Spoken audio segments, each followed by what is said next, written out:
이따위 걸 지금 결제라고 들고 온 건가, 하대위. 귀를 찢는 듯한 고함과 함께 묵직한 아크릴 결제판이 책상에 내리꽂히는 소리가 방 안의 겨울 공기를 갈랐다. 강원도 화천 대한민국 육군 제7사단 예하 칠성여단. 그곳 여단장실의 주인인 마도철 준장의 핏발선 눈이 하설이 대위를 향했다. 여기 이 여자 안 보여? 내 눈은 장식품인가? 마 준장의 두툼한 손이 다시 결제판을 움켜쥐었다.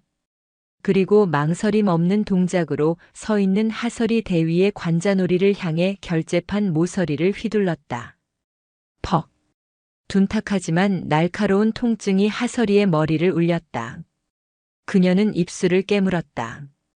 비명은 사치였다. 눈을 감는 것조차 허용되지 않았다.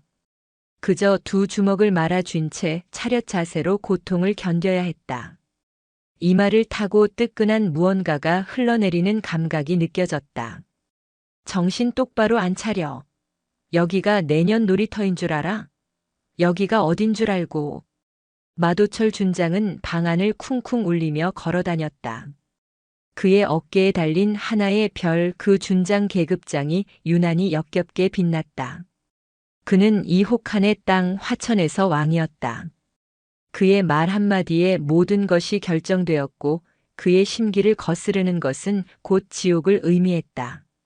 내가 그 잘난 서울에서 곱게 자라서 그런가 본데 여긴 전방이야, 전방.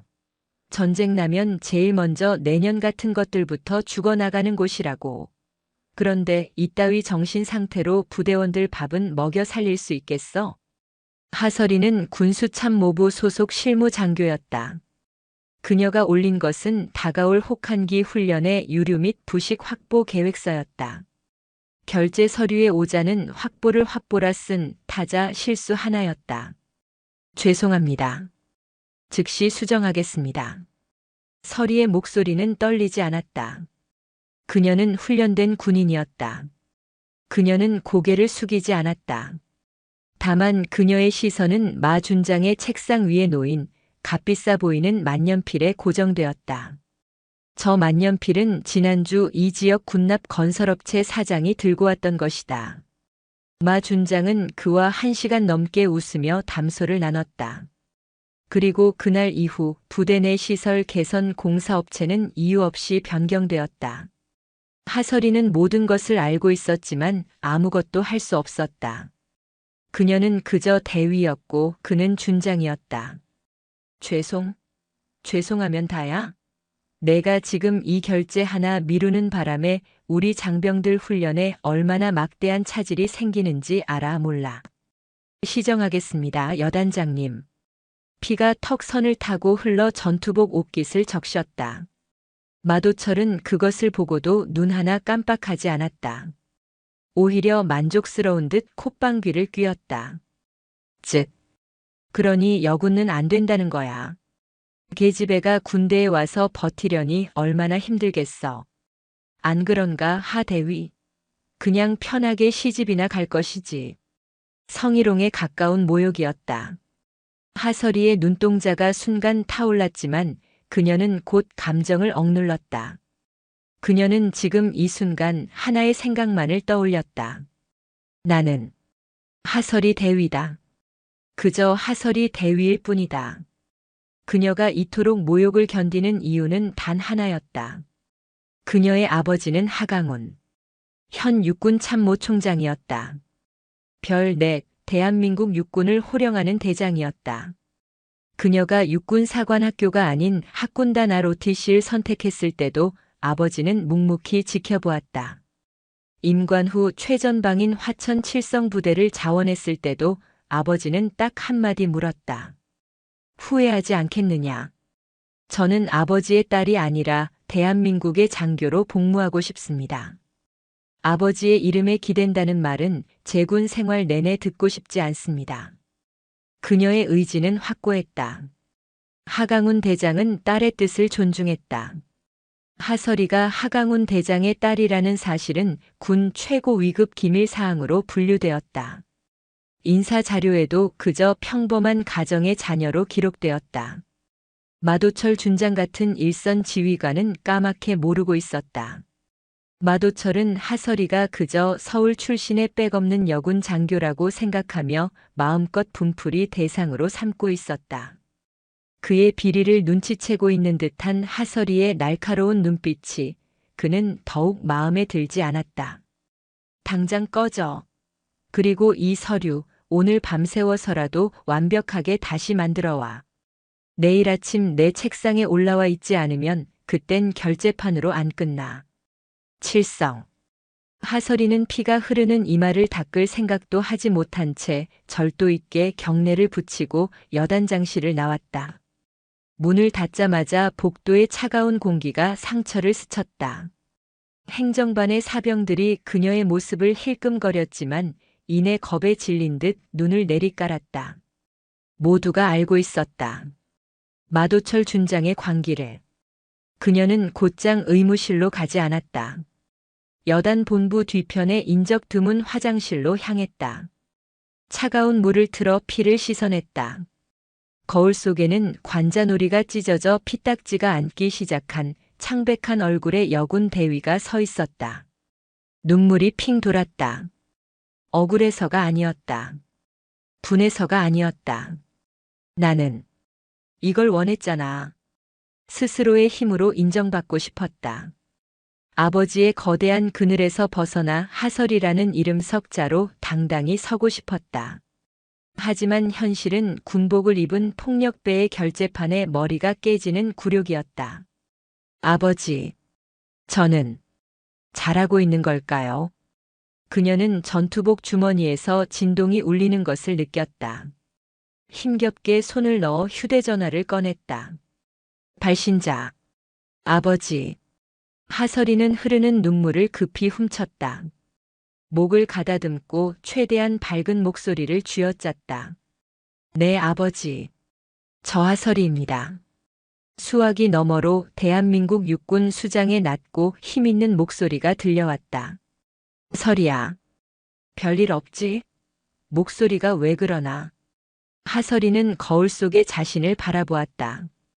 찢어진 상처, 멍든 자존심, 그리고 흔들리는 신념. 아닙니다. 여기 화천 공기가 좀 차가워서요. 모든 것 이상 없습니다. 칠성. 그녀는 결국 또다시 거짓말을 하고 말았다. 수화기 너머의 아버지는 딸의 그 미세한 떨림을 놓치지 않았다. 하강훈 대장의 눈이 깊게 가라앉았다. 하설이 대위는 여단장실의 육중한 문을 닫고 나왔다. 복도를 비추는 형광등 불빛이 유난히 차갑게 느껴졌다. 그녀의 관자놀이에서 흐르던 피는 멎었지만 찢어진 상처는 공기에 노출될 때마다 송곳으로 찌르는 듯 아팠다. 그녀는 아버지 하강훈 대장과의 통화를 끝낸 휴대전화를 전투복 주머니에 깊숙이 밀어넣었다. 이상 없습니다.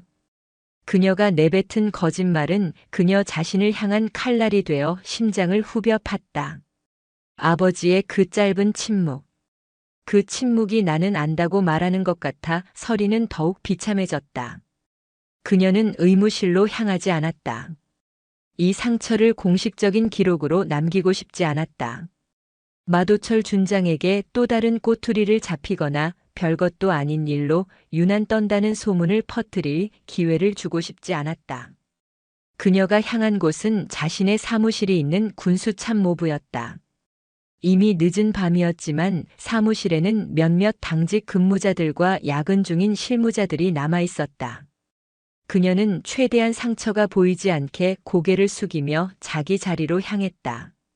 하지만 어둠 속에서도 피냄새는 숨길 수 없었다. 하 대위님. 낮고 굵은 목소리가 그녀를 불렀다. 강민준 중사였다. 그는 칠성 부대에서만 10년 넘게 복무한 베테랑 군수 담당관이었다.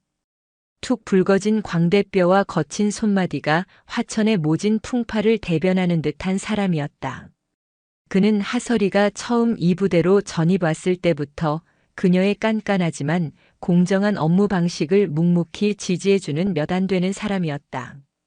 강 중사는 말없이 자신의 책상 서랍에서 구급 상자를 꺼내 들었다.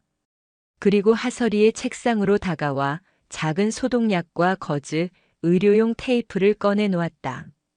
복도 모퉁이에서 미끄러지신 겁니까? 오늘 유난히 바닥이 미끄럽더군요.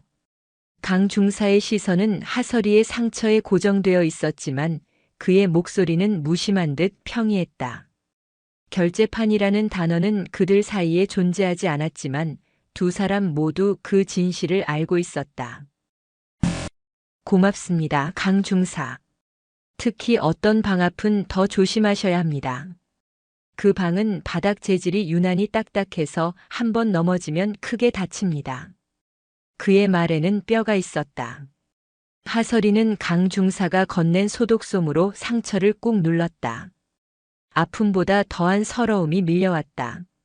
저는 괜찮습니다. 괜찮지 않아 보입니다. 강민준 중사가 단호하게 말했다. 그는 주변을 한번 쓱 둘러보고는 목소리를 낮췄다.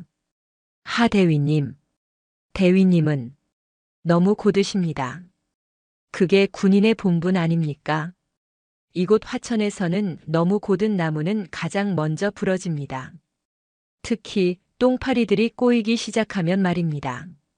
강민준 중사는 마도철 준장을 똥파리라고 불렀다. 그는 마 준장이 이 여단으로 부임해온 첫날부터 그를 경멸했다. 마 준장은 부임하자마자 장병들의 복지 예산을 삭감하여 자신의 관사를 호화롭게 꾸미는 일부터 시작했다. 하설이는 상처를 대충 갈무리하고는 마 준장이 집어 던진 결제 서류를 다시 펼쳤다. 확보. 그 오자 하나가 선명하게 보였다. 하지만 그녀의 눈이 주목한 것은 그 오자가 아니었다. 강 중사. 이번 혹한기 유류 보급 업체 말입니다. 동진 유업으로 바뀌었더군요. 네, 그렇습니다. 불과 이틀 전에 여단장님 직권으로 변경 지시가 내려왔습니다. 이상하지 않습니까? 기존 화천 석유가 훨씬 단가도 낮고 보급 안정성도 높았습니다. 그런데 갑자기 그것도 훈련을 코앞에 둔 시점에 업체를 바꾼다? 하설이의 목소리가 날카로워졌다. 그녀는 이미 알고 있었다. 동진유업. 그리고 지난주 부대시설 개선 공사를 따낸 동진건설. 그 두 회사의 대표는 동일 인물이었다. 그리고 그자는 마도철 준장과 육사 동기라는 소문이 파다했다. 대위님. 강 중사가 그녀의 말을 잘랐다. 그의 눈빛이 심각해졌다. 그 서류. 오자 때문이 아닙니다. 대위님께서 지난주 동진건설의 공사자재 명세서를 유난히 꼼꼼하게 들여다보시는 것을 누군가 여단장님께 보고했습니다. 그제야 모든 조각이 맞춰졌다. 마도철은 하설이가 자신의 비리를 눈치채기 시작하자 본보기로 그녀를 짓밟은 것이었다. 오자는 그저 명분에 불과했다. 그는 하설이에게 경고한 것이다. 더 이상 파고들지 마라. 그러면 내 머리가 다시 깨질 것이다. 하설이의 손이 분노로 떨렸다.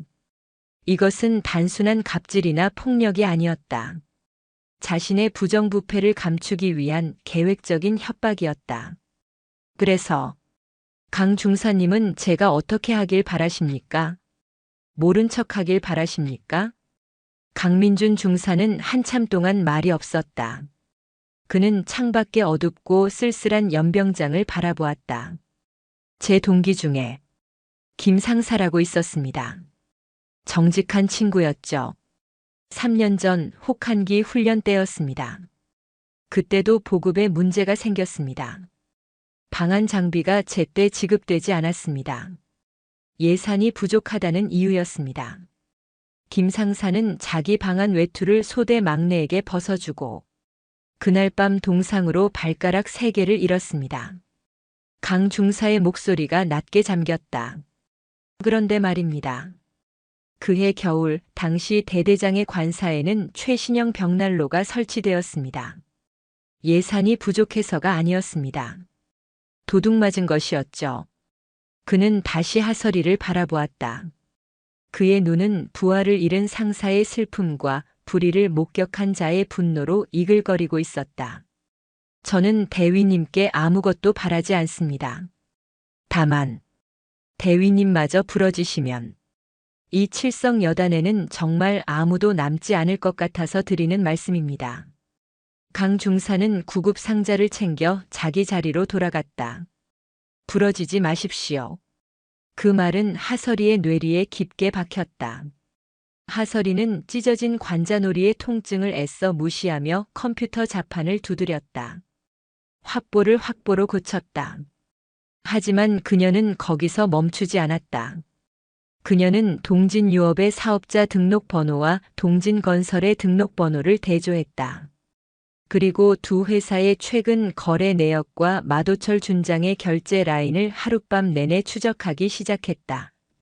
이것은 더 이상 아버지의 그늘을 벗어나기 위한 자존심 싸움이 아니었다. 이것은 부하의 발가락을 앗아간 부패한 권력에 맞서는 군인 하설이의 전쟁이었다. 한편 같은 시각 대한민국 육군의 심장부 충청남도 계룡대 육군 참모총장 하강훈 대장은 집무실에서 화천의 야간 기상도를 물끄러미 바라보고 있었다. 그는 전화를 끄는 직후부터 단 한순간도 딸의 목소리를 잊지 못했다. 이상 없습니다. 그 목소리에 담긴 미세한 떨림과 억눌린 고통을 평생을 군인으로 살아온 아버지는 정확히 감지했다. 그는 비서실장에게 전화를 걸지 않았다. 대신 보안 설정이 가장 강력한 직통 라인을 들었다. 수화기 너머로 신호가 갔다. 감찰실장. 나 총장이다. 충성. 대장님. 김성환 준장입니다. 하강훈 대장은 창밖의 어둠을 바라보며 나직이 말했다.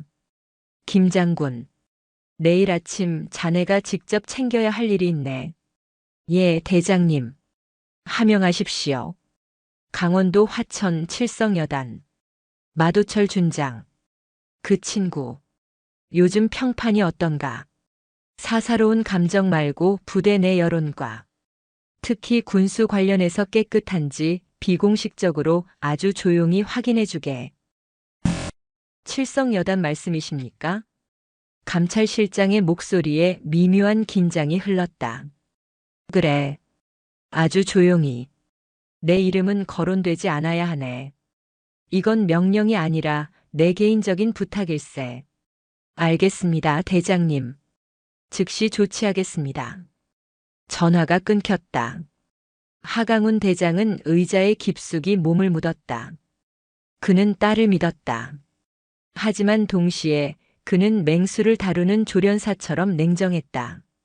만약 누군가 자신의 새끼를, 그것도 제복을 입은 자신의 딸을 건드렸다면 그는 대한민국 육군참모총장의 권한이 아니란 한 아버지의 분노로 그 대가를 치르게 할 생각이었다. 며칠이 흘렀다. 화천의 겨울은 더욱 맹렬해졌다. 하설이의 관자놀이에 난 상처는 보라색 멍과 함께 흉측한 딱지로 변해갔다. 그녀는 전투모를 더 깊게 눌러서 상처를 가렸다. 그녀는 밤마다 마도철 준장의 비리 증거를 수집했다. 강민준 중사가 몰래 건네준 자료들과 그녀가 군수 시스템에서 접근할 수 있는 모든 데이터를 대조했다. 유류 보급, 건설 자재, 심지어 장병들의 부시까지. 마도철의 탐욕은 거미줄처럼 부대 전체에 퍼져 있었다. 그는 장병들의 피와 땀을 빨아먹고 자신의 별을 빛내고 있었다. 문제는 이 모든 것이 교묘하게 합법적인 절차를 가장하고 있다는 것이었다. 서류상으로는 완벽했다. 하설이는 결정적인 증거, 즉 마도철과 동진 측이 직접 자금을 주고받은 내역이나 지시사항이 필요했다. 마도철 준장 역시 하설이의 움직임을 감지했다. 그날 밤 자신의 비리를 캐고 있다는 보고를 받은 이후 하설이를 향한 그의 압박은 더욱 노골적이고 치졸해졌다. 그날 아침 칠성여단은 전 장병이 도열한 가운데 주간 지휘관 정신교육을 받고 있었다. 살을 애는 듯한 바람이 연병장을 휘감았다. 수백 명의 장병들이 얼어붙은 땅 위에 부동자세로 서 있었다. 마도철 준장이 단상 위에 섰다. 그는 훈시를 시작하는 대신 매서운 눈으로 도열한 장교들을 훑어보았다. 그리고 그의 시선이 하설이 대위에게 멈췄다. 하대위. 그의 목소리가 마이크를 타고 연병장 전체에 울려 퍼졌다. 예, 여단장님. 하설이가 우렁차게 대답하며 한 걸음 앞으로 나섰다. 자네, 오늘 아침에 거울은 보고 나왔나? 전투모 벗어. 명령이었다.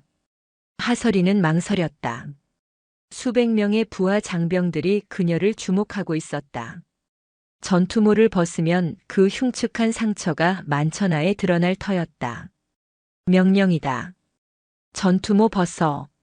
하설이는 천천히 손을 들어 전투모를 벗었다. 차가운 바람이 그녀의 상처를 스쳤다. 관자놀이의 보라색 멍과 찢어진 상처가 아침 햇살 아래 적나라하게 드러났다. 장병들 사이에서 작게 술렁이는 소리가 들렸다. 마도철은 흡족한 듯 웃었다.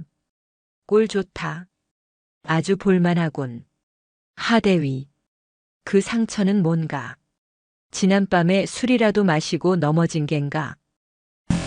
아니면 우리 하대위가 여군이라고 특별 대우해줬더니 군기가 빠져서 제 몸 하나 간수 못한 건가? 이것은 명백한 모욕이었다. 자신의 폭행을 피해자의 부주의로 돌리며 전 부대원 앞에서 그녀를 조롱하고 있었다. 아닙니다. 아니긴 뭐가 아니야.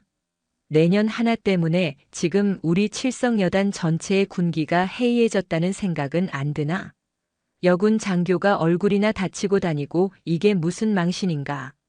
그는 단상에서 내려와 하설이의 코앞까지 걸어왔다. 내가 그 잘난 서울에서 왔다고 했지? 여긴 화천이야. 여기선 내 그 반반한 얼굴이 아니라 내 능력과 군인 정신을 증명해야 한다. 그런데 지금 내 꼴이 뭔가? 군인인가 아니면 그냥 여자인가? 그의 입에서 여자라는 단어가 유독 강조되었다. 그것은 하설이의 성별 자체를 비하하는 군인으로서 받을 수 있는 최악의 모욕이었다. 하설이는 이를 악물었다. 피가 거꾸로 솟는 기분이었다. 그녀의 눈이 분노로 타올랐다. 그녀는 마도철을 노려보았다. 뭘 봐. 마도철이 나직이 은졸였다. 그리고 그는 하설이가 상상조차 못한 행동을 했다. 내 그 눈빛이 마음에 안 들어. 군기가 아주 덜 빠졌어. 하대위, 연병장 중앙으로 간다. 엎드려. 연병장의 정적이 흘렀다. 장교가 그것도 대위가 전 장병이 보는 앞에서 얼차려를 받으라는 것이었다. 이것은 단순한 모욕을 넘어 하설이의 지휘권과 자존심을 완전히 짓밟아 버리겠다는 선언이었다. 명령이다. 엎드려. 하설이는 천천히 연병장 중앙으로 걸어갔다. 그녀의 전투화가 얼어붙은 흙을 밟는 소리만이 유일하게 들렸다. 그녀는 이를 악물고 차가운 바닥에 두 손을 짚었다. 대가리 박아. 안 들리나? 대가리 박아. 내가 다친 그 머리, 그 잘난 머리 말이다. 이 연병장 바닥에 처박고 정신 차릴 때까지 반성해. 하설이는 눈을 감았다. 눈물이 뺨을 타고 흘러 얼어붙은 땅 위로 떨어졌다. 그녀는 천천히 머리를 숙였다. 그녀의 상처난 관자놀이가 수백 명의 부하들이 지켜보는 가운데 차디찬 흙바닥에 닿았다. 굴욕, 치욕, 그리고 사리에 가까운 분노. 강민준 중사는 대열 속에서 주먹을 부르쥐고 그 모습을 지켜보고 있었다. 그의 턱이 분노로 덜덜 떨렸다. 그는 저 미친 준장이 무슨 짓을 하고 있는지 똑똑히 보았다. 저것은 훈육이 아니었다. 저것은 한 인간에 대한 살해 행위였다. 똑똑히 봐라, 칠성여단 장병들. 군기가 빠지면 저 꼴이 나는 거다. 알겠나? 알겠습니다. 장병들의 목소리는 공허하게 울렸다. 그때였다. 하설이가 머리를 박고 있던 바로 그 순간 여단 본부 상황실의 비상벨이 요란하게 울리기 시작했다. 상황실장이 당황하며 단상 위로 뛰어 올라왔다. 여단장님, 여단장님. 뭐야, 이 새끼는. 지금 분위기 파악 못해. 그게 아닙니다. 지금. 상황실장은 숨을 헐떡이며 마도철의 귓가에 무언가를 속삭였다. 뭐? 마도철의 얼굴이 하얗게 질려갔다. 그는 믿을 수 없다는 듯 되물었다. 누가? 지금 어디에? 방금 막 연병장 위병소를 통과하셨다고. 헌병대 차량 수십 대와 검은색 지휘 차량이. 마도철의 시선이 연병장 입구로 향했다. 그곳에는 먼지를 일으키며 들어서는 수십 대의 검은색 차량과 헌병대 오토바이들이 있었다. 그리고 그 선두의 선 지휘 차량. 그 차량에는 별 4개가 박힌 붉은색 성판이 선명하게 빛나고 있었다. 대한민국 육군 참모 총장의 상징이었다. 마도철은 자신의 눈을 의심했다. 육군 참모 총장이 이 화천 깡촌의 여단급 부대에, 그것도 아무런 예고도 없이. 그는 본능적으로 연병장 중앙을 바라보았다. 아직도 머리를 박고 있는 하설이 대위. 그녀의 찢어진 관자놀이. 그리고 자신의 폭언. 순간 그날 밤 결재판으로 그녀를 내리쳤던 기억과 그녀가 자신의 비리를 캐고 다닌다는 보고가 퍼즐처럼 맞춰졌다. 설마. 아니야. 그럴 리가 없어. 지휘 차량이 단상 앞에 멈춰섰다. 비서실장이 차문을 열었다. 완벽하게 각 잡힌 전투복. 압도적인 위엄. 별 넷 하강훈 대장이 차에서 내렸다. 그의 시선은 단상 위의 마도철 준장에게 향하지 않았다. 그의 시선은 곧장 연병장 중앙에서 흙먼지를 뒤집어 쓴 채 천천히 일어서고 있는 한 여군 대위에게로 향했다. 하설이는 자신의 눈앞에 서 있는 아버지를, 아니, 육군 참모총장을 망연자실하게 바라보았다. 하강훈 대장의 입이 천천히 열렸다. 그의 목소리는 분노로 낮게 잠겨 있었지만 연병장 전체를 얼려버릴 만큼 차가웠다. 마도철 준장. 예. 대장님. 칠성. 여긴 어쩐 일로. 마도철이 허둥지둥 단상에서 뛰어내려와 경례를 붙였다. 하강훈은 그를 쳐다보지도 않고 오직 하설이에게로 천천히 걸어갔다. 그는 딸의 엉망이 된 전투복, 흙먼지가 묻은 얼굴, 그리고 선명한 상처를 바라보았다. 하대위. 네. 누가 그랬나? 내 머리 누가 이렇게 만들었느냐고 물었다. 하설이는 대답할 수 없었다. 그녀는 그저 입술을 깨물었다. 하강훈 대장은 천천히 돌아서서 얼어붙은 마도철 준장을 바라보았다. 마도철 준장. 자네가 지금 내 딸에게 무슨 짓을 한 건가? 내 딸. 그 두 글자가 연병장에 울려 퍼지는 순간 마도철 준장의 시간은 멈췄다. 내 딸. 하강훈 대장의 그 한마디는 화천에 얼어붙은 공기보다 더 차갑게 연병장을 갈랐다. 마도철 준장의 뇌는 작동을 멈췄다. 내 딸이라고. 육군 참모총장이. 하설이 대위를. 내 딸이라고. 그의 눈동자가 공포로 격렬하게 흔들렸다. 그는 덜덜 떨리는 고개를 하설이에게로 돌렸다. 하설이 대위. 하강훈 대장. 씨. 그제야 그는 모든 것을 깨달았다. 왜 그토록 하설이가 눈의 가시였는지. 왜 그토록 그녀의 고든 눈빛이 거슬렸는지. 그녀는 그저 빽없는 여군 장교가 아니었다. 그녀는 대한민국 육군에서 가장 높은 사람의 피를 물려받은 숨겨진 존재였다. 그리고 자신은 그 존재의 머리를 결재판으로 내리쳤고 수백 명의 부하들 앞에서 머리를 땅에 박게 했다. 네, 대장님. 그것이 무슨 오해가 있으신. 마도철의 목소리는 염소처럼 떨려 나왔다. 하강훈 대장은 마도철에게 한 걸음 다가갔다. 그의 키는 마도철보다 머리 하나는 더 컸으며 오랜 세월 전장을 지휘해 온 장수의 위압감은 마도철 같은 부패한 군인을 그 자리에서 얼어붙게 만들었다. 뭐해? 하강훈이 나직이 물었다. 내 딸의 관자놀이가 찢어져 있는데. 내 딸이 전 장병 앞에서 머리를 박고 있는데. 이게 오해로 보이나 마 준장. 그것은 하 대위가 군기가 빠져서 제가 훈육? 하강훈의 눈이 번뜩였다. 그는 손을 들어 하설이를 불렀다. 하설이 대위. 예, 총장님. 하설이는 아버지 앞에서 군인의 예를 갖췄다. 저자가 내 머리를 때렸나. 하설이는 침묵했다. 그녀는 아버지가 이 모든 것을 뒤엎는 것을 원하지 않았다. 하지만 그녀는 지금 연병장 중앙에 서 있었다. 그때였다. 대열 속에서 한 사람이 뛰쳐나왔다. 말씀드리겠습니다. 강민준 중사였다. 그는 하강훈 대장과 마도철 준장 사이로 달려 나와 우렁차게 경례를 붙였다. 칠성, 군수 담당관 강민준 중사입니다. 마도철의 얼굴이 새하얗게 질렸다. 강 중사, 내가 감히. 조용히. 하강훈 대장이 마도철을 제지했다. 말해보게 강 중사.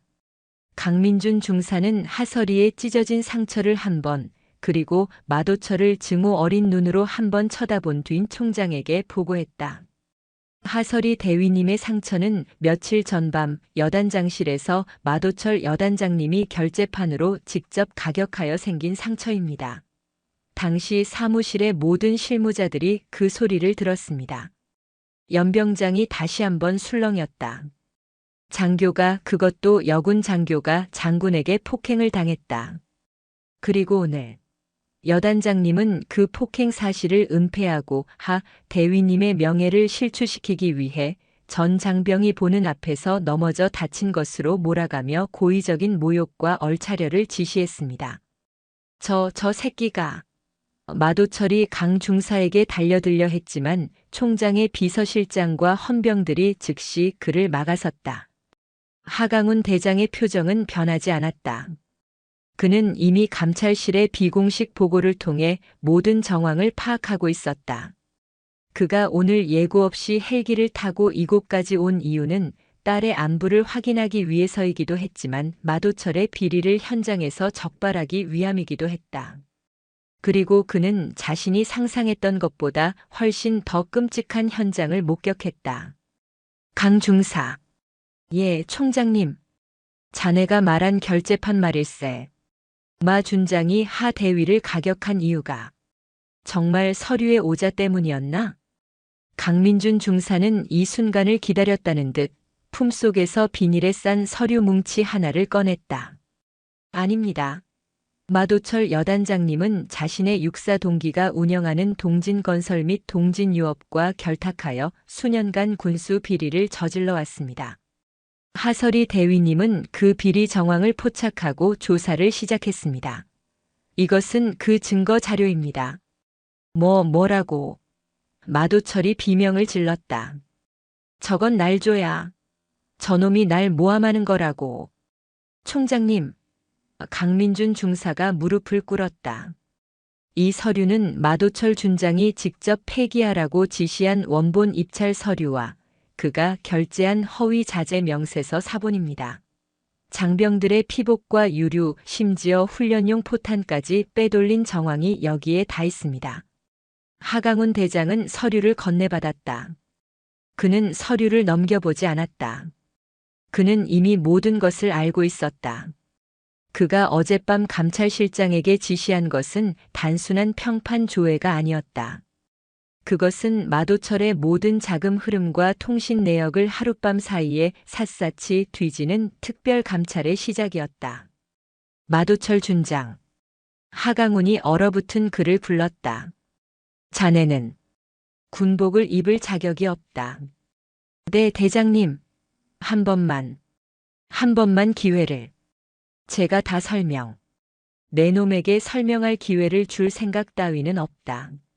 하강훈 대장이 손을 들었다. 연병장 입구에서 대기하고 있던 육군 중앙수사단 헌병들이 일제히 마도철에게로 달려왔다. 뭐 하는 짓이야? 이거 나. 내가 누군 줄 알고. 나 칠성 여단장이야. 이거 놓으라고. 헌병 2명이 마도철의 양팔을 붙잡아 뒤로 꺾었다. 마도철 준장. 육군 헌병감이 차가운 목소리로 말했다. 그대를 특정범죄가중처벌법상 뇌물수수, 군사기밀보호법 위반 그리고 직권남용 및 초병 특수폭행 혐의로 현 시간부로 긴급 체포한다. 초병 특수폭행. 그것은 부하 장교를 무기인 결재판으로 폭행한 그에게 적용된 가장 무거운 죄목 중 하나였다. 아니야. 이건 꿈이야. 하대위. 하설이. 내가 나한테 어떻게 이래. 내 아버지가 총장이면 다야? 이게 내가 말하던 정의야. 마도철은 마지막까지 발악했다. 하설이는 그를 차갑게 바라보았다. 당신이 말하는 정의가 부하를 때리고 장병들의 피를 빨아먹는 것이라면 나는 그런 정의 따위 모릅니다. 그녀는 아버지에게로 걸어가 찢어진 상처에서 흐르는 피를 손등으로 닦아내며 경례를 붙였다. 육군 대위 하설이. 보고 드립니다. 칠성여단 군수참모부. 이상 없습니다. 그것은 그녀가 아버지에게 했던 거짓말, 이상 없습니다와 같은 말이었지만 그 의미는 완전히 달라져 있었다. 그것은 이제 모든 불의가 바로잡혔다는 진정한 보고였다. 하강훈 대장은 딸의 경례를 받았다. 그는 수백 명의 장병들 앞에서 자신의 손수건을 꺼내 딸의 상처를 직접 닦아주었다. 아니다. 설이야. 그의 목소리가 처음으로 부드럽게 떨렸다. 많이 아팠겠구나. 이제 됐다. 이제 아버지가 다 처리한다. 하강훈 대장은 하설이의 어깨를 두드려준 뒤 다시 돌아서서 전 장병을 향해 말했다.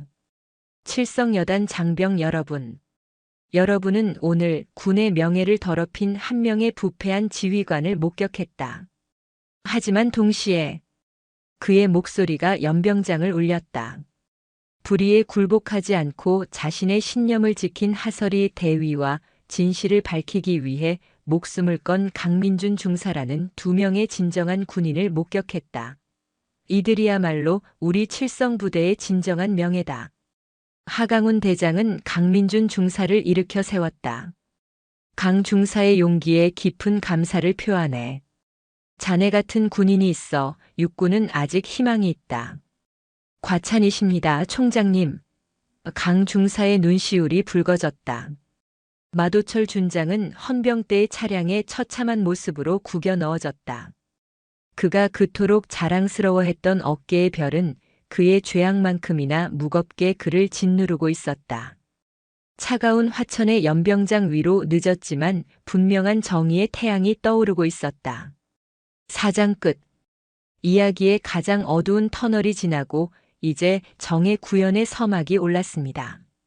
다음 장에서는 마도철 준장의 비리가 어떻게 만천하에 공개되고 하설이 대위가 이 상처를 딛고 어떻게 성장하는지, 그리고 이 사건이 군 전체에 어떤 파장을 불러일으키는지 계속해서 엮어나가겠습니다. 마도철 준장이 헌병대 차량에 실려 연병장을 빠져나갔다. 그가 남긴 것은 수백 명 장병들의 충격과 공포, 그리고 하설이 대위의 흙먼지 묻은 전투복뿐이었다. 연병장은 해산되었지만 칠성여단 전체는 거대한 폭풍의 눈 한가운데로 빨려 들어갔다. 장병들은 감히 입을 열지 못했다. 그들은 막사로 돌아가면서도 서로의 눈치만 살필 뿐이었다. 하설이 대위가 총장님 딸이라고. 이 한마디가 부대 전체를 유령처럼 떠돌았다. 그동안 하설이를 백없는 여군이라며 뒤에서 험담하거나 마도철의 괴롭힘을 애써 외면했던 간부들의 얼굴은 사색이 되었다. 반면 하설이의 편에 섰던 강민준 중사와 몇몇 실무자들은 굳은 표정 속에서도 안도감을 감추지 못했다. 하강훈 대장은 연병장에 남지 않았다. 그는 헌병대와 감찰실 인력들에게 현장 수습을 맡기고 단 한마디 하 대위는 내 여단장실로 부르게 라는 말만 남긴 채 마도철이 쓰던 그 방으로 들어갔다. 하설이는 의무실에서 급히 상처를 소독하고 찢어진 부위를 봉합했다. 군의관은 차트를 작성하며 손을 덜덜 떨었다. 그는 감히 이 상처의 원인을 묻지 못했다. 하설이는 마취의 고통보다 자신을 둘러싼 이 갑작스러운 침묵과 경외가 더 아프게 느껴졌다. 그녀는 잠시 화장실에 들러 흙먼지가 묻은 얼굴을 씻었다. 거울 속에 비친 자신의 모습, 찢어진 관자놀이, 엉망이 된 전투복. 그러나 그녀는 더 이상 피해자가 아니었다. 그녀는 참모 총장의 딸이라는 그녀가 그토록 벗어나고 싶었던 거대한 낙인이 찍혀버렸다. 결국 이렇게 되는구나. 그녀는 허탈한 웃음이 나왔다. 자신의 힘으로 마도철의 비리를 밝혀내고 싶었다. 군인 대 군인으로 그를 심판대에 세우고 싶었다. 하지만 그녀가 마주한 현실은 아버지라는 가장 강력한 힘이 모든 것을 단숨에 정리해버리는 그녀가 가장 원치 않았던 시나리오였다. 그녀는 발걸음을 옮겨 여단장실 문 앞에 섰다. 불과 몇 시간 전 그녀는 이 문을 공포와 굴욕 속에서 드나들었다. 하지만 지금 문은 그녀를 위해 열려 있었다. 들어오게. 안에서는 하강훈 대장의 목소리가 들렸다. 하설이는 심호흡을 하고 문을 열었다. 방 안에는 아버지가 홀로 창가에 서서 칠성부대의 스산한 겨울 풍경을 내려다보고 있었다. 책상 위에는 마도철이 쓰던 온갖 잡동사니와 값비싼 기념품들이 어지럽게 널려 있었다. 육군 대위 하설이 들어왔습니다. 하설이가 경례를 붙였다. 하강훈 대장은 천천히 돌아섰다. 그의 시선은 딸의 얼굴에 붙은 하얀 거즈에 머물렀다. 그의 눈에 장군으로서의 위엄은 사라지고 오직 아버지로서의 고통과 미안함이 어렸다. 앉아라. 그는 총장이 아닌 아버지의 목소리로 말했다. 하설이는 망설이다가 마도철이 앉던 그 의자가 아닌 방문객용 소파에 꼿꼿이 앉았다. 정적이 흘렀다. 하강훈은 책상 위에 결제판을 집어들었다. 마도철이 하설이를 내리쳤던 바로 그 아크릴 덩어리였다. 그는 그것을 물끄러미 바라보다가 쓰레기통에 처박듯 내던졌다. 이런 개만도 못한 놈. 그의 입에서 평생 군인으로 살아오며 좀처럼 내뱉지 않았던 욕설이 흘러나왔다. 언제부터였나? 저놈이 내게 손찌검한 게 언제부터였냐고 물었다. 하설이는 입술을 깨물었다. 이번이 처음은 아니었습니다. 그런데 왜? 하강훈의 목소리가 떨렸다. 왜 이예비에게 말하지 않았나? 내가 이런 꼴을 당하고 있는데 왜 나는 까맣게 모르고 있어야 했나? 그것은 질책이 아니었다. 그것은 딸을 지키지 못한 아버지의 절규였다. 하설이는 고개를 들었다. 그녀의 눈에도 눈물이 고였다. 말씀드리면 이렇게 될 줄 알았으니까요. 설이야. 저는 아버지의 딸이 아니라 하설이 대위로 인정받고 싶었습니다. 제 힘으로 이겨내고 제 힘으로 저런 부패한 군인을 솎아내고 싶었습니다. 아버지께 전화하는 순간 저는 그저 아빠한테 이르는 나약한 여군 장교가 될 뿐이었습니다. 그게 죽기보다 싫었습니다. 그래서 내 머리가 깨지는 한이 있더라도. 하강훈이 버럭 소리를 질렀다. 내가 군인 이전에 내 딸이라는 생각은 안 해봤나? 내가 다치는 것보다 내 자존심이 더 중했단 말인가? 죄송합니다. 죄송하다는 말하라고 온 게 아니야. 하강훈은 딸의 앞에 주저앉듯 무릎을 굽혔다. 그는 딸의 거즈를 만져보려다 차마 손을 대지 못하고 거두었다. 화천으로 오겠다고 했을 때, 아니, 내가 군인이 되겠다고 했을 때부터 말렸어야 했다. 이아비가 잘못했다. 이 험한 곳에 너를 혼자 두는 게 아니었는데. 이아비가 어리석었다. 한평생 누구에게도 굽힌 적 없는 사성 장군이 딸 앞에서 눈물을 보이고 있었다. 하설이의 마음이 무너져 내렸다. 그녀는 아버지를 원망한 적이 없었다. 그녀는 그저 아버지를 너무나 존경했기에 아버지처럼 강한 군인이 되고 싶었을 뿐이었다. 아니에요, 아버지. 아버지는 제게 최고의 군인이자 최고의 아버지십니다. 제가 부족했을 뿐입니다. 두 사람은 한참 동안 말이 없었다. 창밖으로 헬기 프로펠러 소리가 요란하게 들려왔다. 육군 중앙수사단과 감찰실 본대가 도착한 것이다. 이제부터 칠성여단은 그리고 마도철과 연결된 모든 부패 고리는 뿌리까지 뽑히게 될 터였다. 하강훈이 눈물을 닦고 일어섰다. 일어나라, 하대위. 그는 다시 총장으로 돌아와 있었다. 예, 총장님. 오늘부로 너의 칠성여단 임무는 종료한다. 예. 당장 내 헬기 타고 계룡대로 복귀한다. 내 자리는 본부에 마련해 두겠다.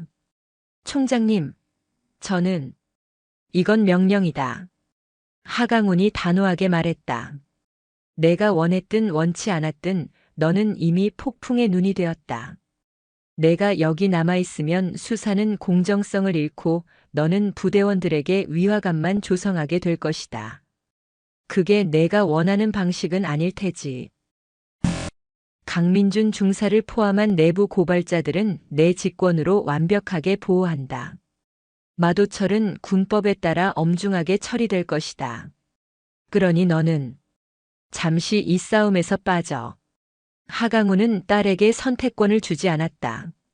그것이 아버지가 딸을 보호하는 방식이었다. 하설이는 더 이상 반박할 수 없었다. 아버지의 말이 모두 옳았다. 그녀가 이곳에 남는 것은 정의 구현에 도움이 되는 것이 아니라 오히려 방해가 될 뿐이었다. 알겠습니다. 명령에 따르겠습니다. 하설이는 마지막으로 마도철의 방을 둘러보았다. 자신이 결코 앉지 않겠다 다짐했던 그 호화스러운 의자, 장병들의 피고름으로 채워진 방. 그녀는 이겼지만 동시에 진 것 같은 복잡한 심경으로 돌아섰다. 연병장에는 검은색 지휘 헬기가 착륙해 있었다.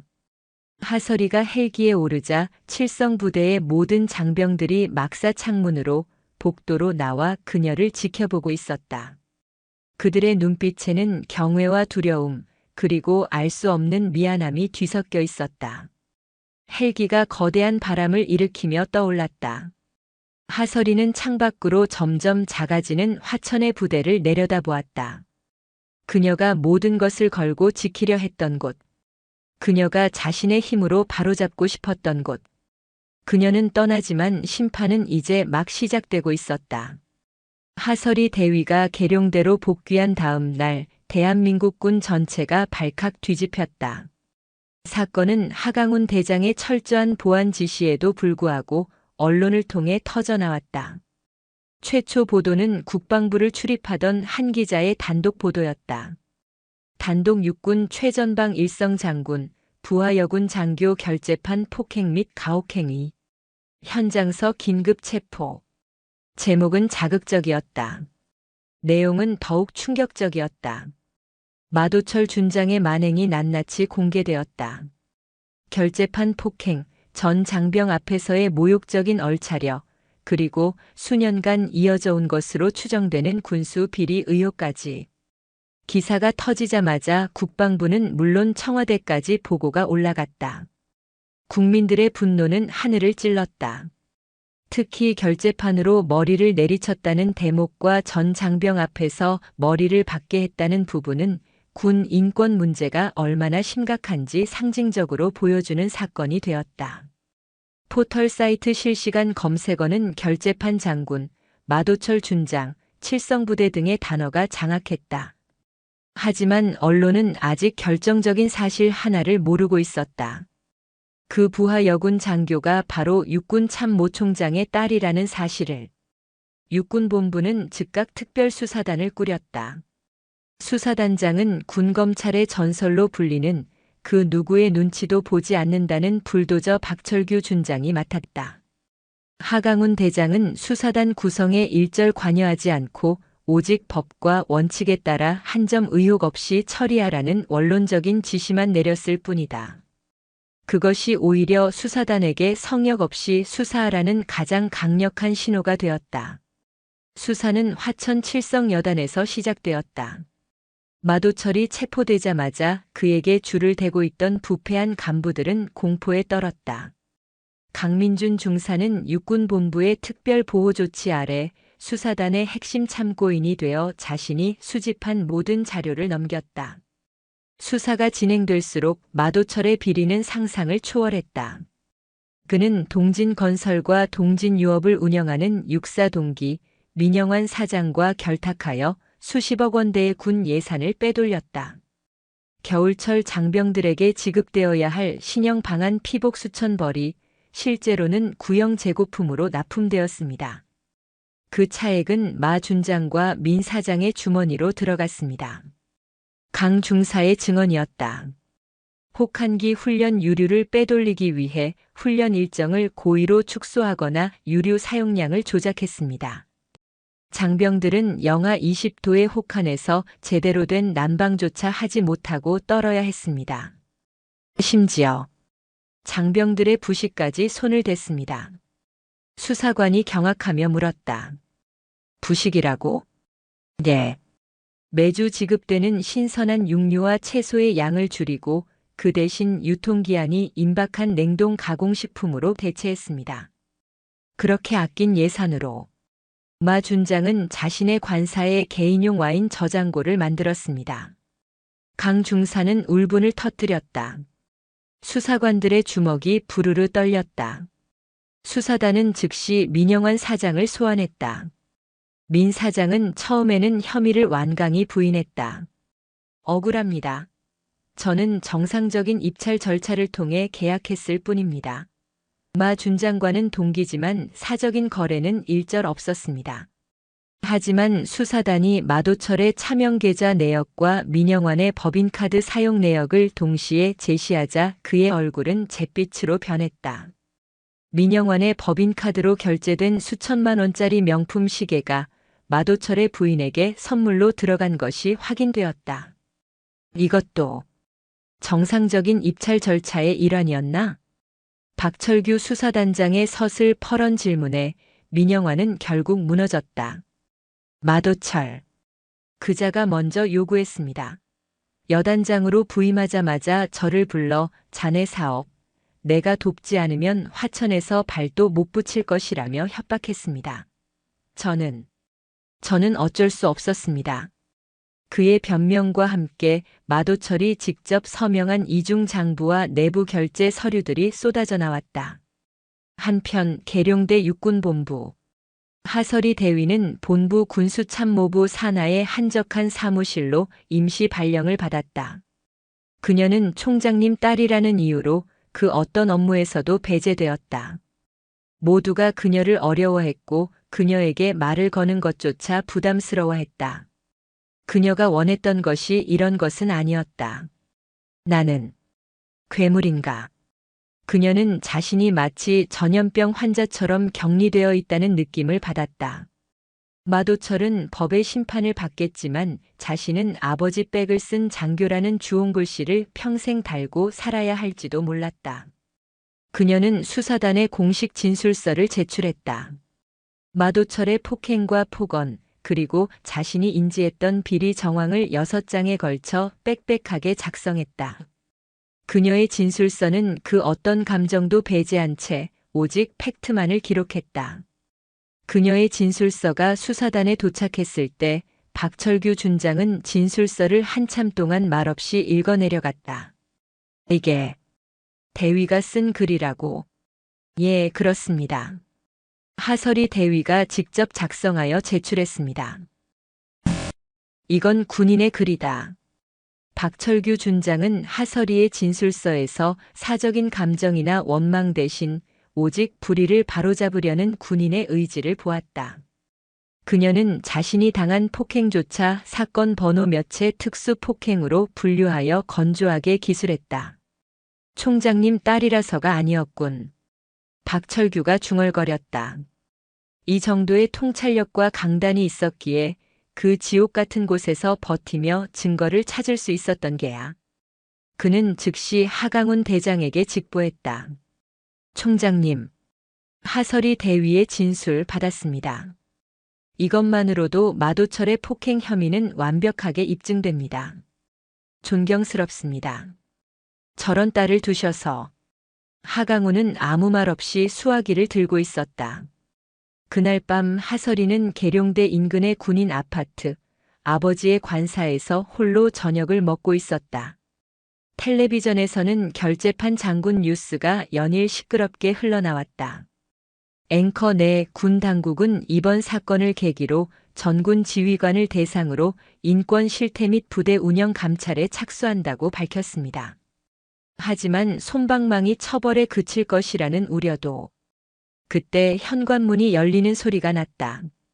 늦은 밤 하강훈 대장이 무거운 표정으로 들어섰다. 와, 오셨습니까? 그래. 밥 먹었나? 네. 아버지는? 됐다. 생각이 없구나. 하강훈은 군복을 벗고 소파에 지친 듯 몸을 기댔다. 설이야. 예, 아버지. 내일. 언론에 모든 것을 밝히기로 했다. 무엇을 말입니까? 내가 내 딸이라는 사실을. 하설이의 눈이 커졌다. 아버지, 왜? 숨길 이유가 없기 때문이다. 하강훈이 딸의 말을 막았다. 내가 이 사실을 숨기면 사람들은 내가 이 사건을 축소 은폐하려 한다고 생각할 것이다. 마도철의 변호인단은 분명 총장의 딸이 사적인 감정으로 무고한 장군을 모함했다고 주장할 테지. 나는 내 딸이 이 하설이 대위가 아버지 백을 쓴 것이 아니라 그 누구보다 용감한 군인이었다는 것을 세상에 증명하고 싶다. 아버지, 이것은 너를 위한 것이 아니다. 이것은 마도철 같은 쓰레기들 때문에 명예가 실추된 묵묵히 제자리를 지키고 있는 수십만 육군 장병들의 명예를 위한 것이다. 그리고 내가 이겨낸 그 끔찍한 시간에 대한 이 아비, 최소한의 예우다. 하강훈은 결심이 선듯했다. 다음 날 아침, 육군본부 정문 앞은 수백 명의 기자들로 인산인해를 이뤘다. 하강훈 대장은 이례적으로 참모총장인 자신이 직접 브리핑 자리에 섰다. 그리고 그의 옆에는 하얀 거즈를 아직 떼지 못한 하설이 대위가 전투복 차림으로 꼿꼿이 서 있었다. 카메라 플래시가 폭죽처럼 터졌다. 육군 참모총장 하강훈 대장입니다. 하강훈 대장의 육성이 스피커를 통해 기자회견장을 가득 메웠다. 수백 명의 기자들은 숨을 죽였다. 참모총장이 직접, 그것도 자신의 딸로 추정되는 여군 장교를 대동하고 나타난 것은 전례 없는 일이었다. 먼저 이번 칠성 여단에서 발생한 불미스러운 사건으로 인해 국민 여러분께 심려를 끼쳐드린 점 육군을 대표하여 깊이 사과드립니다. 하강훈이 허리를 깊게 숙였다. 하설이 역시 아버지와 함께 고개를 숙였다. 플래시가 쉴 새 없이 터졌다. 오늘 저는 이 자리에 한 명의 군인이자 한 명의 아버지로서 섰습니다. 기자들 사이에서 술렁임이 일었다. 언론에 보도된 마도철 준장에게 폭행과 모욕을 당한 그 여군 장교가 바로 제 딸 하설이 대위입니다. 올 것이 왔다는 듯 기자들은 일제히 질문을 쏟아내기 시작했다. 총장님, 딸이라는 것을 왜 숨겼습니까? 사건을 축소하려 한 것 아닙니까? 하 대위는 아버지 백을 믿고 상관을 모함한 것 아닙니까? 하강훈은 손을 들어 소란을 진정시켰다. 제 딸 하설이 대위는 아버지의 백을 이용하는 것이 부끄러워 자신의 신분을 숨기고 가장 험지인 최전방 화천 칠성부대에 자원했습니다. 그의 목소리는 단호했다. 제 딸은 마도철 준장의 폭력과 인격 모독을 견뎌내면서도 오히려 그의 군수 비리를 포착하고 내부 고발을 준비하던 용감한 군인이었습니다. 그는 하설이를 바라보았다. 제 딸은 저의 자랑입니다. 하지만 오늘 이 자리는 제 딸의 용기를 칭찬하기 위함이 아닙니다. 육군은 이 사건을 한 점의 의혹도 없이 그 어떤 성역도 없이 수사할 것입니다. 마도철 준장은 현재 구속 상태로 군검찰의 조사를 받고 있으며 그와 결탁한 민간 업자 민영환 역시 어젯밤 뇌물 공여 혐의로 구속되었습니다. 이것은 총장의 딸이 당한 사건이 아닙니다. 이것은 대한민국의 군인이 당한 사건입니다. 저는 제 딸이 아닌 대한민국의 군인을 지키기 위해 오늘 이 자리에 섰습니다. 하강훈의 선언은 모든 논란을 잠재웠다. 총장의 딸이 피해자라는 사실이 밝혀지자 여론은 오히려 마도철의 패륜적 만행에 더욱 분노하기 시작했다. 그날 이후 군사재판은 일사천리로 진행되었다. 사건의 중대성을 감안하여 재판은 계룡대 고등군사법원에서 열렸다. 재판 당일 법정은 방청객과 기자들로 가득 찼다. 피고인석에 선 마도철은 불과 몇 주 만에 10년은 늙어 보였다. 그의 어깨에 달려있던 별은 사라진 지 오래였고 죄수복을 입은 그는 그저 초라한 중년 남자에 불과했다. 그의 변호인은 마지막까지 정상 참작을 호소했다. 피고인은 오랫동안 전방에서 국가에 헌신한 군인입니다. 경무에 시달리다 우발적으로 하 대위가 총장님의 딸이라는 것을 알았다면 결코 그 변명이 오히려 방청석의 분노를 샀다. 그게 지금 말이냐? 총장 딸이 아니면 때려도 된다는 거냐? 군검사 박철규 준장이 자리에서 일어났다. 피고인의 변명은 군인으로서의 마지막 명예조차 스스로 걷어차는 발언입니다. 피고인 마도철은 자신의 지위를 이용하여 부하 장교를 결재판이라는 흉기로 가격하는 특수 폭행을 저질렀습니다. 이는 단순한 폭행이 아닌 지휘관의 권위를 이용한 살인 미수에 가깝습니다. 또한 피고인은 수년간 장병들의 피복과 유류, 심지어는 먹을 것까지 빼돌려 자신의 사리사욕을 채웠습니다. 이는 국가의 안보를 좀먹는 명백한 이적 행위입니다. 법정이 울렸다.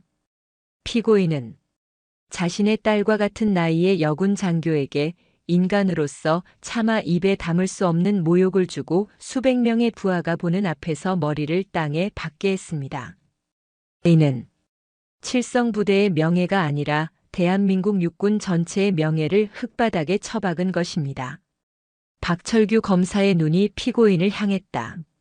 존경하는 재판장님, 피고인 마도철에게는 단 한순간의 관용도 허락되어서는 안 됩니다. 법이 허용하는 최고형을 선고하여 다시는 이 땅에 군복을 입은 악마가 발붙이지 못하도록 엄중히 심판해 주시기를 바랍니다. 증인석에는 강민준 중사가 섰다. 그는 마도철의 폭행을 목격한 증언과 자신이 수집했던 비리 자료들을 막힘없이 증언했다. 그리고 마지막 증인으로 하설이 대위가 단상에 섰다. 그녀는 피고인석의 마도철을 똑바로 바라보았다. 마도철은 그녀의 시선을 피했다. 증인. 하설이 대위. 네. 증인은 피고인 마도철을 용서할 수 있습니까? 법정 전체가 숨을 죽였다. 하설이는 천천히 입을 열었다. 저는 피고인을 용서할 자격이 없습니다. 용서는 그 혹한의 겨울에 피고인이 빼돌린 방한 장비 대신 낡은 외투를 입고 훈련받다 발가락을 잃은 김 상사님이 하셔야 할 일입니다. 그녀는 강민준 중사가 말했던 그 김 상사의 이야기를 꺼냈다. 용서는 피고인이 훔쳐간 예산 때문에 유통기한 지난 냉동식품을 먹어야 했던 이름 모를 우리 칠성부대 용사들이 해야 할 일입니다. 그리고 저 개인적으로는 하설이의 목소리가 떨렸지만 그녀의 눈빛은 확고했다. 저를 폭행한 것은 어쩌면 참을 수 있었을지 모릅니다. 하지만 피고인이 저의 성별을 모욕하며 여자라는 이유로 군인 전체의 명예를 더럽힌 것은 결코 용서할 수 없습니다. 저는 피고인에 대한 엄중한 처벌을 원합니다. 그것은 피해자의 호소가 아니라 불의를 고발하는 군인의 외침이었다. 최종 선고. 재판장은 서류를 내려놓고 마도철을 바라보았다. 피고인 마도철. 네. 피고인은 군인의 명예를 스스로 포기했다. 피고인에게 군복을 입혀준 조국과 피고인을 믿고 따랐던 부하들을 배신했다. 주문. 피고인 마도철을 특정범죄 가중처벌법 위반, 직권남용, 특수폭행 등 모든 혐의를 인정하여 징역 15년에 처한다. 15년. 또한 피고인의 모든 군인 연금을 박탈하고 육군에서 불명예 전역을 명한다. 땅. 법봉이 울리는 순간 마도철은 다리가 풀린 듯 그 자리에 주저앉았다. 내가 억울해. 그의 마지막 비명은 방청석에서 터져나온 박수 소리에 묻혀버렸다. 재판이 끝나고 하설이는 법정을 나왔다. 차가운 겨울 공기가 상처가 아문 그녀의 뺨을 스쳤다. 그녀의 앞을 강민준 중사가 막아섰다. 대위님, 강 중사님, 감사합니다. 정말 감사합니다. 대위님 덕분에 우리 김 상사도 하늘에서 웃을 겁니다. 강민준 중사가 하설이를 향해 거수경례가 아닌 진심이 담긴 90도 인사를 했다. 그때 하강훈 대장이 그녀에게 다가왔다. 잘했다, 설이야. 아니, 하대위. 이제 다 끝났다. 푹 쉬어라. 아버지가 계룡대에서 편한 자리로. 아니다. 내가 원하는 곳이라면 어디든. 하설이는 아버지를 보며 희미하게 웃었다. 아버지. 그래. 저 화천으로 다시 돌아가겠습니다. 뭐라고? 하강훈의 눈이 커졌다. 칠성부대 말입니다. 제 원래 보직으로 돌아가고 싶습니다. 설이야, 너는 아직도 정신을 못 차린 게냐? 그곳이 어떤 곳인지 압니다. 그래서 돌아가야 합니다. 하설이의 눈빛이 그 어느 때보다 빛나고 있었다. 저는 총장님 딸로 도망친 사람이 아니라 칠성부대를 다시 일으켜 세운 하설이 대위로 기억되고 싶습니다. 마도철은 사라졌지만 아직 그 부대에는 강 중사님처럼 훌륭한 군인들이 남아 있습니다. 그들과 함께 다시 시작하고 싶습니다. 하강훈은 딸의 얼굴을 한참 동안 바라보았다. 그의 딸은 그가 생각했던 것보다 훨씬 더 강인한 군인이 되어 있었다. 좋다. 하강훈이 마침내 웃었다. 그것이 내 딸 하설이 대위의 뜻이라면 육군 참모총장으로서 명을 받들겠다. 하설이 대위가 다시 화천 칠성부대의 위병소를 통과하던 날 부대는 기이한 침묵에 휩싸여 있었다. 그녀가 육군 참모총장의 헬기를 타고 떠났던 날과는 정반대의 풍경이었다. 그녀는 평범한 지휘 개통 복귀 절차를 밟아 일반 작전 차량을 타고 돌아왔다. 하지만 위병소 근무를 서던 초병들은 그녀의 얼굴을 확인하는 순간 얼어붙었다. 칠성. 고생하셨습니다. 그들의 경례는 평소보다 2배는 더 요란했고 2배는 더 경직되어 있었다. 그들의 시선은 하설이의 얼굴이 아닌 그녀의 어깨에 넘어 보이지 않는 거대한 존재, 별 4개의 그림자를 향해 있었다. 하설이는 쓴웃음을 삼켰다. 그녀는 돌아왔지만 이곳은 그녀가 알던 그 부대가 아니었다. 그녀가 군수참모부 사무실 문을 열었을 때 모든 소음이 멎었다. 타자 소리, 서류 넘기는 소리, 잡담 소리. 모든 것이 그녀의 등장과 함께 진공 속으로 빨려 들어갔다. 편히들 근무하게. 그녀의 목소리에 앉아있던 실무자들이 일제히 자리에서 벌떡 일어났다. 칠성, 하 대위님, 아니 복귀를. 그들은 당황했고 공포에 질려 있었다. 마도철이 휘두르던 결재판보다 더 무서운 것이 바로 참모 총장의 딸이라는 시선이었다. 그녀는 그저 존재하는 것만으로도 부대 전체를 얼어붙게 만드는 권력이 되어 있었다. 강 중사님, 잠시 저 좀 보시죠. 하설이는 자신의 책상으로 가지 않고 곧장 강민준 중사를 불렀다. 강 중사만이 유일하게 평소와 다름없는 굳은 표정으로 그녀를 맞이했다. 두 사람이 탕비실로 들어서자 강 중사가 먼저 입을 열었다. 괜찮으십니까? 그것은 그녀의 신분이 아닌 그녀의 상처를 묻는 질문이었다. 관자놀이 말입니까? 흉터는 조금 남았습니다. 하설이가 상처가 아문 자리를 무덤덤하게 매만졌다. 그건 말고 지금 대위님을 향한 이 시선들 말입니다. 모두가 대위님을 두려워하고 있습니다. 이것이 대위님께서 원하시던 겁니까? 아닙니다. 그럼 어떻게 하실 겁니까? 강 중사의 눈이 날카로워졌다. 이곳 칠성여단은 마도철이라는 폭군이 사라졌지만 이제는 총장님의 딸이라는 새로운 왕을 모시게 되었습니다. 저들은 대위님이 눈이라도 한번 흘기면 제2의 마도철처럼 헌병대에 끌려갈까봐 두려워하고 있습니다. 하설이는 창밖을 바라보았다. 앙상한 겨울나무 가지들이 바람에 흔들리고 있었다. 그래서 제가 돌아온 겁니다, 강 중사. 저들이 저를 두려워하는 것은 제가 아직 아무것도 보여주지 못했기 때문입니다. 그들은 하설이 대위를 보는 것이 아니라 제 뒤에 계신 아버지를 보고 있습니다. 그렇다면 제게 향한 그 시선들을 제가 직접 거두어내야지요. 어떻게 말입십니까? 마도철이 남긴 쓰레기들을 제 손으로 직접 치울 겁니다. 하설이는 그 길로 임시 여단장 대리로 와 있던 부여단장 대령을 찾아갔다. 부여단장은 마도철의 폭정을 알면서도 방관했던 소심한 인물이었다.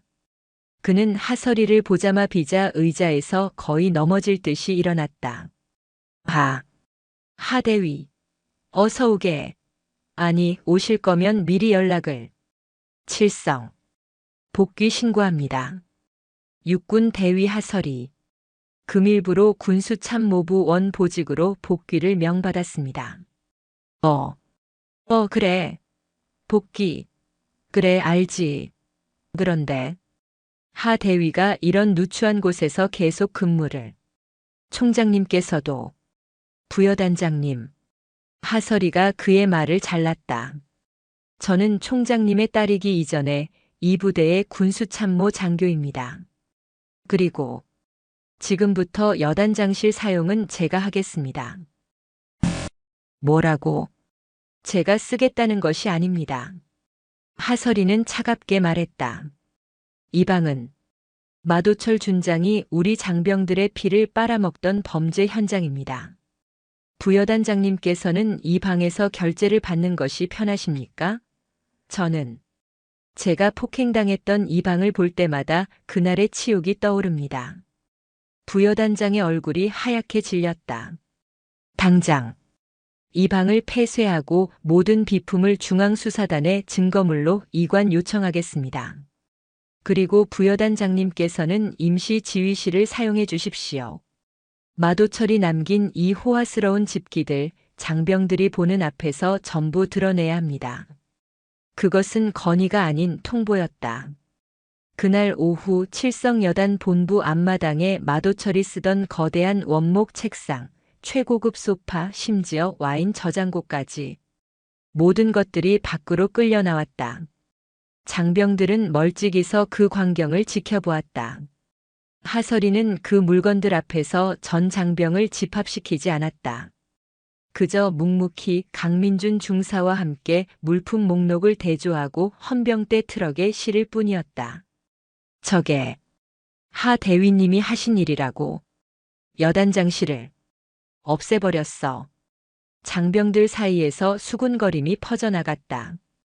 그들의 시선에 공포 외에 의아함이 섞이기 시작했다. 하설이는 자신의 사무실로 돌아와 산더미처럼 쌓인 서류들을 펼쳤다. 그것은 마도철이 남기고 간 혹은 마도철의 부역자들이 숨겨둔 비리 장부의 잔해였다. 강 중사.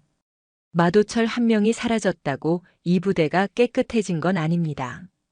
알고 있습니다. 아직도 쥐새끼들이 남아 있습니다. 그 쥐새끼들 제가 직접 잡겠습니다. 아니, 스스로 기어나오게 만들 겁니다. 하설이는 컴퓨터를 켰다. 그녀가 가장 먼저 열어본 파일은 혹한기 훈련 계획이었다. 마도철이 결제를 거부했던 바로 그 파일이었다. 혹한기 훈련 예정대로 진행합니까? 아니요. 전면 재검토합니다. 하설이의 눈이 빛났다. 마도철이 계획했던 훈련은 훈련이 아니라 사기극이었습니다. 유류와 보급품을 빼돌리기 위한 가짜 훈련이었죠. 저는 진짜 훈련을 할 겁니다. 우리 장병들이 얼어 죽지 않고 제대로 먹고 제대로 싸울 수 있는 진짜 훈련 말입니다. 그녀는 밤을 새워 서류를 검토했다. 그녀의 사무실 불은 다음 날 새벽이 되어서야 꺼졌다. 장병들은 아직도 그녀를 두려워했다. 하지만 몇몇은 밤늦도록 꺼지지 않는 군수참모부 사무실의 불빛을 보며 어쩌면 마도철이 아닌 다른 별이 이 부대에 뜬 것일지도 모른다고 생각하기 시작했다. 하설이 대위의 귀환은 칠성여단의 미묘한 긴장감을 불어넣었다. 그녀는 총장의 딸이라는 권위를 휘두르지 않았지만 그 권위는 보이지 않는 칼날이 되어 부대 전체를 짓누르고 있었다. 그녀가 시작한 것은 감찰이 아닌 감사였다. 저는 여러분을 처벌하러 온 것이 아닙니다. 하설이는 군수참모부 전 간부와 실무자들을 회의실에 모았다. 마도철 밑에서 침묵했던 이들, 혹은 소극적으로 동조했던 이들이 그녀의 눈치를 살폈다. 마도철 준장은 법의 심판을 받았습니다. 하지만 그가 남긴 이 썩은 시스템은 여전히 우리 발목을 잡고 있습니다. 그녀는 스크린에 2개의 장부를 띄웠다.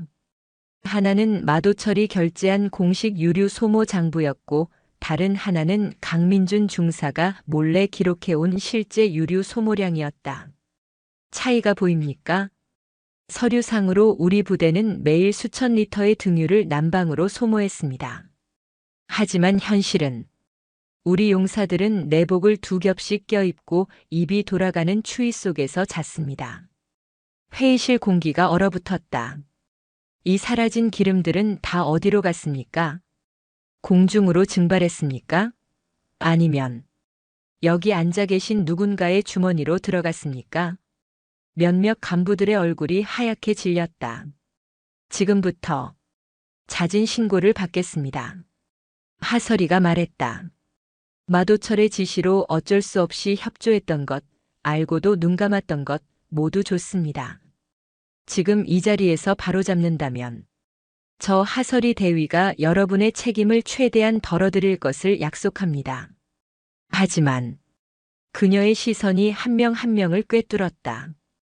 이 시간 이후로도 과거의 방식을 답습하거나 진실을 은폐하려 한다면 그때는 제가 가진 모든 권한을 사용해 여러분을 마도철 준장과 같은 자리에 서게 만들겠습니다. 선택하십시오. 그것은 협박이자 마지막 기회였다. 회의가 끝나고 한두 명씩 하설이의 사무실을 찾아오기 시작했다. 하 대위님, 사실 보급 창고 열쇠를 관리하던 상사 한 명이 민영환 사장 측 사람들에게 정기적으로 창고를 열어주었습니다. 피복 예산이 실제로는 절반 가격의 저질 제품으로 납품되었습니다. 서류는 제가 조작했습니다. 죄송합니다. 양심 선언이 쏟아져 나왔다. 하설이는 그 모든 것을 기록했다. 그녀는 그들을 처벌하지 않았다. 대신 그들에게 속죄할 기회를 주었다. 잘못을 인정했으니 이제 바로잡으십시오. 김 상사, 지금 당장 창고 재고 전수조사에서 부족한 피복 수량 단 한 벌까지 정확하게 보고하십시오. 박중희 자네가 조작한 서류, 자네 손으로 다시 원상복구시키게. 그리고 부족한 예산은 내가 책임지고 본부에 요청하겠네. 총장의 딸이라는 권위는 바로 이럴 때 쓰는 것이었다. 하설이는 아버지가 아닌 육군본부 군수참모부에 정식으로 공문을 보냈다. 전임 지휘관 비리로 인한 물자 손실 및 혹한기 훈련 차질 우려보고. 공문은 즉각 처리되었다. 며칠 뒤 칠성여단 창고에는 이전에는 구경도 못했던 최신형 방한 피복과 전투 식량, 그리고 난방용 유류가 산더미처럼 쌓이기 시작했다. 장병들의 눈이 달라졌다. 이거 정말 신형 전투화 맞냐? 내 발에 딱 맞는데? 생활관에 정말 기름 넣어준다. 오늘 밤에는 안 얼어 죽어도 되겠다. 변화는 아주 사소한 곳에서 하지만 가장 절실한 곳에서부터 시작되었다. 하설이는 책상에만 앉아있지 않았다. 그녀는 강민준 중사와 함께 여단 내 모든 막사와 초소를 직접 돌았다. 그녀가 가장 먼저 찾아간 곳은 강 중사가 말했던 김 상사의 부대원이었다. 동상으로 발가락을 잃었던 그 병사는 의병 제대를 앞두고 있었다. 하설이는 병실에 홀로 앉아있는 병사에게 그 어떤 수행원도 없이 다가갔다. 누구십니까? 병사는 경계했다. 칠성여단 군수참모 하설이 대위입니다. 병사의 얼굴이 굳었다. 그에게 간부는 모두 적이었다. 하설이는 그 앞에서 전투모를 벗고 90도로 허리를 숙였다. 미안합니다. 정말 미안합니다. 지켜주지 못해서. 군이 우리가 당신의 발가락 하나 지켜주지 못해서. 정말 미안합니다. 병사는 아무 말이 없었다. 하설이는 고개를 들지 않았다. 한참의 침묵 끝에 병사의 목소리가 떨려 나왔다. 제가 원한 건 대단한 게 아니었습니다. 그냥 춥지 않게만 해달라고 그렇게 빌었는데 아무도 들어주지 않았습니다. 알고 있습니다. 그런데 대위님이 지금 와서 저한테 사과하시는 이유가 뭡니까? 이제 와서 뭐가 달라집니다. 달라지지 않을지도 모릅니다. 당신의 발가락은 돌아오지 않겠죠. 하설이가 고개를 들었다. 그녀의 눈은 붉어져 있었다. 하지만 2번 다시 당신 같은 피해자가 나오지 않게 할 수는 있습니다. 하설이는 준비해온 서류를 내밀었다. 이것은 군 병원과 민간 병원의 협진 진료 확인서입니다. 당신이 받을 수 있는 최고의 치료와 향후 보상 절차에 대해 내가 직접 확인했습니다. 그리고 이것은 그녀는 자신의 개인 연락처를 적어주었다. 내가 이 부대에 있는 내가 군복을 벗는 날까지 당신의 치료와 보상은 내가 책임지겠습니다. 병사는 하설이를 한참 동안 바라보았다. 그의 눈에 맺혀있던 불신과 분노가 천천히 녹아내리고 있었다. 그 일이 있은 후 칠성여단에는 새로운 소문이 돌기 시작했다. 총장 딸이 결재판 맞던 대위가 부대를 뒤집어 놓은 것이 아니라 부대를 바로잡고 있다는 소문이었다. 마침내 혹한기 훈련의 날이 밝았다. 하설이는 이번 훈련의 군수지원 총책임자를 맡았다. 강 중사, 모든 준비는 끝났습니까? 예, 대위님. 창고는 우리 부대 창설 이래 지금처럼 가득 찬 적이 없었습니다. 강 중사가 드물게 웃어 보였다. 좋습니다. 그럼 시작하죠. 우리 장병들이 더 이상 춥고 배고픈 군대가 아니라는 것을 증명해 보입시다. 그해 겨울 화천에는 수십 년 만에 폭설과 한파가 몰아닥쳤다. 혹한기 훈련이 시작된 첫날 밤 기온은 영하 25도까지 떨어졌다. 칠성여단의 훈련장. 예년 같았으면 장병들의 곡소리와 동상자의 비명이 터져 나왔을 것이다. 하지만 그날 밤 칠성여단의 수경지는 달랐다. 야, 텐트 안이 따뜻하다. 이거 봐라. 핫팩이 남아돈다.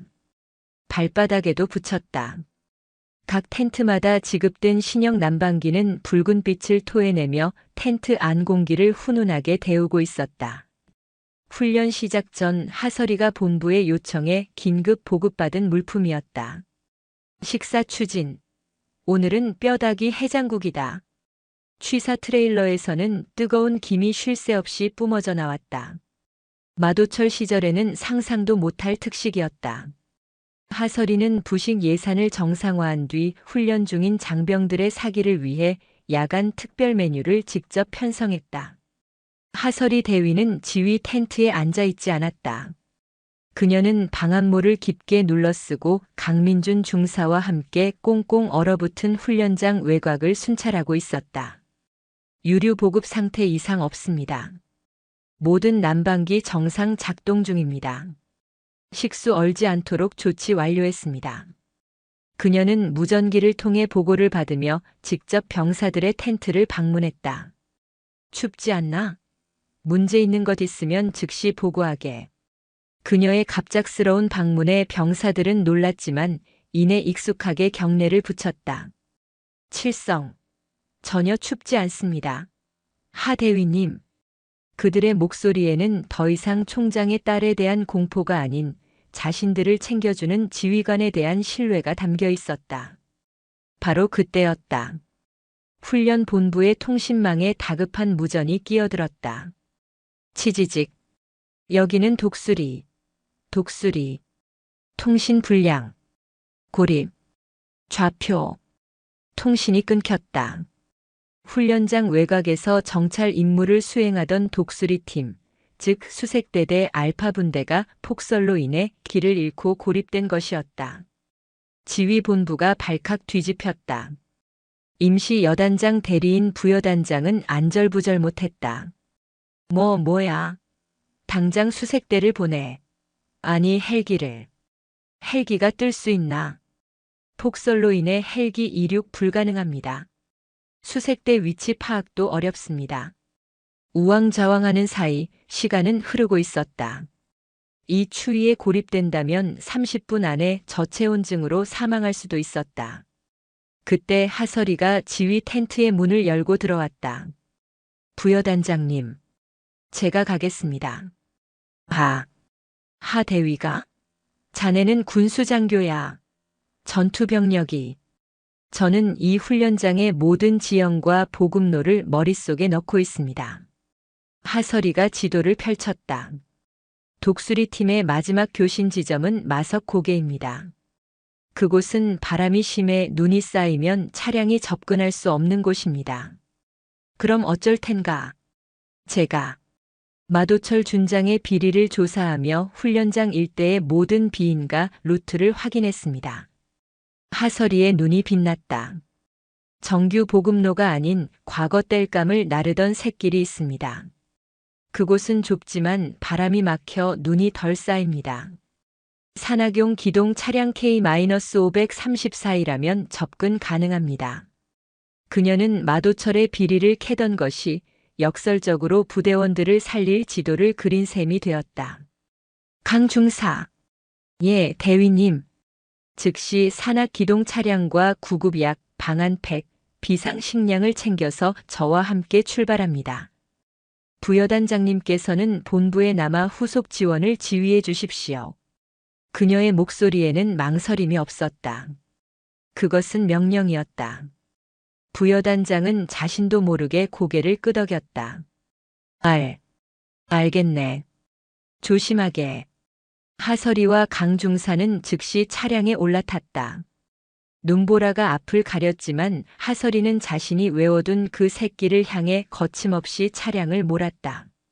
1시간 뒤, 그들은 마침내 눈더미 속에서 서로를 부둥켜 안고 떨고 있는 알파 분대를 발견했다. 살려주십시오. 칠성여단 군수참모부다. 모두 정신 차려. 하설이가 가장 먼저 뛰어내렸다. 분대원 중 한 명이 다리를 다쳐 거동이 불편했고 다른 한 명은 이미 저체온증 증세를 보이고 있었다. 강 중사. 환자들 차량으로 옮기고 즉시 방안 팩과 뜨거운 물을. 그녀는 자신의 방안 외투를 벗어 가장 심하게 떨고 있는 병사의 몸에 덮어주었다. 네. 대위님. 시끄럽다. 군말 말고 입고 있어. 너희는. 내가 반드시 살려서 복귀시킨다. 그녀는 얼어붙은 병사들의 손을 일일이 주무르며 그들을 차량에 태웠다. 새벽녘 칠성여단 본부로 그들이 복귀했을 때 모든 장병들이 뜬 눈으로 그들을 기다리고 있었다. 돌아왔다. 독수리 팀이. 하 대위님이. 모두 데리고 돌아오셨다. 환호성이 터져나왔다. 하설이는 자신의 몸이 얼어붙는 것도 잊은 채 부상병들을 의무대로 이송하는 것을 마지막까지 지휘했다. 모든 상황이 종료되자 그녀는 그 자리에 주저앉을 뻔했다. 그때 강민준 중사가 그녀에게 다가와 흙먼지 묻은 손으로 경례를 붙였다. 대위님. 아니 소령님. 대위님은 오늘 밤 저희 모두를 구하셨습니다. 진심으로 존경합니다. 그의 경례를 시작으로 그 자리에 있던 모든 장병들이 얼어붙은 하설이를 향해 일제히 경례를 붙였다. 칠성. 칠성. 그것은 공포의 경례가 아니었다. 그것은 총장의 딸에게 보내는 아부가 아니었다. 그것은 혹한의 전장에서 자신들의 생명을 구한 진정한 지휘관에게 보내는 가장 뜨거운 존경의 표시였다. 하설이는 눈물이 핑 도는 것을 애써 참으며 그들의 경례를 받았다. 몇 달 뒤 봄이 찾아왔다. 하설이 대위는 그 공로를 인정받아 정식으로 소령 진급이 결정되었다. 이례적인 조기 진급이었지만 그 누구도 이의를 제기하지 않았다. 칠성여단 모든 장병들이 올린 진급 추천서가 육군 본부를 감동시켰기 때문이었다. 진급식이 열리던 날, 하강훈 대장이 이번에는 참모총장이 아닌 아버지의 자격으로 휴가를 내어 화천을 찾았다. 그는 딸의 어깨에 소령 계급장을 달아주었다. 자랑스럽다. 내 딸. 감사합니다. 아버지. 하설이는 환하게 웃었다. 그녀는 더 이상 아버지의 그늘을 두려워하지 않았다.